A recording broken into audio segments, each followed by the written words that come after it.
नमस्कार दोस्तों, मेरा नाम है राहुल। चलिए आज की वीडियो को शुरू करते हैं। आज अगर आप अमेरिका के किसी भी सड़क पर नज़र घुमाएंगे तो एक बात बिल्कुल साफ दिखेगी।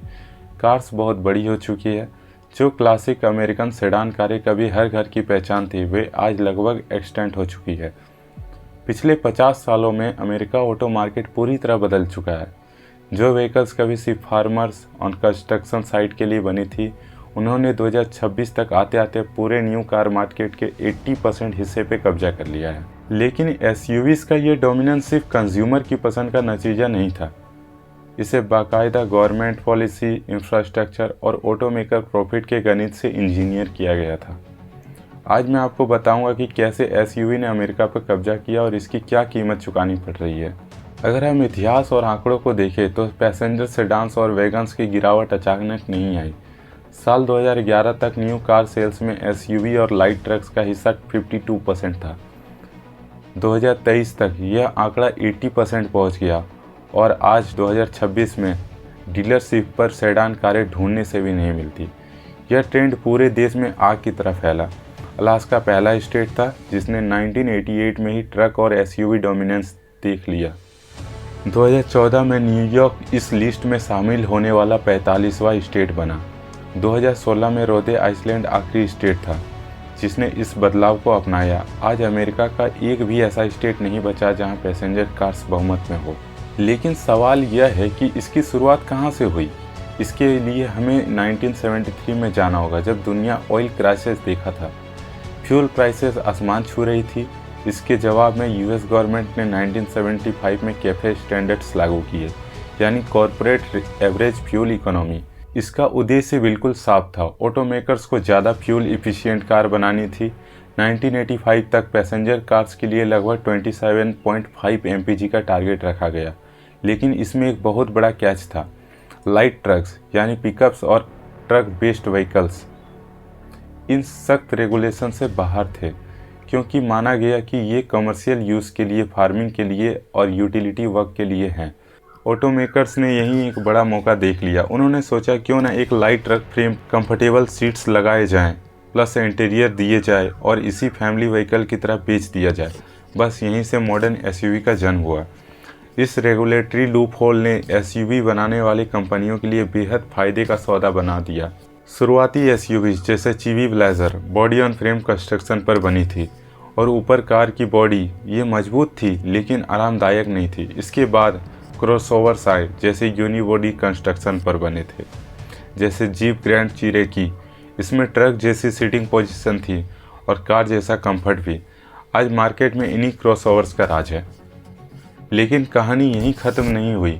यह लूपहोल समय के साथ और इवॉल्व हो गया। 2016 में सरकार ने फुटप्रिंट बेस्ड स्टैंडर्ड्स लागू किए। इस रूल के अनुसार फ्यूल इकोनॉमी टारगेट व्हीकल के फिजिकल साइज पर निर्भर करने लगा। व्हीकल जितना बड़ा, फ्यूल इफिशिएंसी टारगेट उतना आसान। यानी कार्स को ज़्यादा इफिशिएंट बनाने के बजाय उन्हें और बड़ा बनाने का इंसेंटिव मिल गया। नतीजा, वॉक्सवैगन और फोर्ड जैसी कंपनियों ने अमेरिका में अपनी लगभग सभी सेडान बंद कर दी और पूरा ध्यान एसयूवी पर लगा दिया। आज अगर आप फोर्ड की डीलरशिप जाएं तो आपको शोरूम में सेडान देखने को नहीं मिलेगी। यह पॉलिसी अमेरिकन कल्चर में पूरी तरह फिट बैठती है, क्योंकि वहाँ रोड्स चौड़ी है, पार्किंग बहुत है, सबअर्बन हाउसिंग में बड़ी गाड़ियों के लिए जगह है, पेट्रोल भी यूरोप और एशिया की तुलना में सस्ता है, इसीलिए बड़ी गाड़ियाँ रखना महंगा महसूस नहीं होता। इसके अलावा साइकोलॉजिकल फैक्टर भी काम करते हैं। ड्राइवर्स को ऊंचाई पर बैठने से ज़्यादा सेफ महसूस होता है, चाहे वो ट्रेलर खींच रहे हो या बच्चे को स्कूल छोड़ रहे हो। लेकिन इसकी एक बड़ी कीमत भी चुकानी पड़ रही है और वो है सेफ्टी। एसयूवी की हाइट, उनके वेट और उनका इम्पैक्ट जोन। स्टडीज बताती है कि अगर एसयूवी की जगह पैसेंजर कार्स होती तो 1000 से ज़्यादा लोग की जान बच सकती थी। अब बात करते हैं ईवीज़ की। 2026 में इलेक्ट्रिक व्हीकल्स तेज़ी से बढ़ रहे हैं, लेकिन अमेरिका की बड़ी गाड़ियों की पसंद अभी भी कायम है।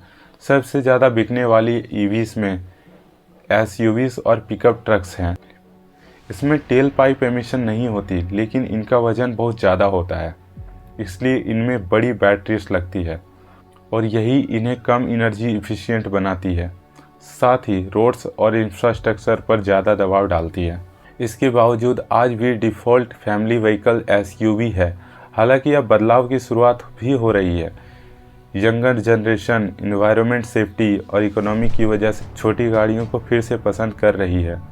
पब्लिक ट्रांसपोर्ट, ई बाइक्स, होंडा फिट जैसी छोटी कार्स फिर चर्चा में आ रही है। तो कुल मिलाकर अमेरिका में एसयूवी टेकओवर सिर्फ कंज्यूमर की पसंद नहीं था, यह गवर्नमेंट पॉलिसी का भी नतीजा था। लाइट ट्रक्स को रेगुलेशंस में छूट मिली, फुटप्रिंट रूल आया और पूरी मार्केट बदल गई। आज सेफ्टी, एमिशन और अर्बन डिज़ाइन तीनों नई चुनौतियां बन चुके हैं। इनका समाधान सिर्फ छोटी गाड़ियां खरीदने से नहीं होगा, पॉलिसी बदलनी होगी, इंफ्रास्ट्रक्चर बदलना होगा और कार कल्चर पर भी दोबारा सोचना होगा। अब मैं आपसे पूछना चाहता हूँ, क्या एसयूवीज़ का यह दौर हमेशा चलता रहेगा या सेफ्टी और इन्वायरमेंट हमें फिर से छोटी गाड़ियों के लिए आगे लाएगी? अपनी राय नीचे कमेंट्स में ज़रूर बताइए। अगर वीडियो पसंद आई हो तो लाइक करें, चैनल को सब्सक्राइब करें। मिलते हैं अगली वीडियो में।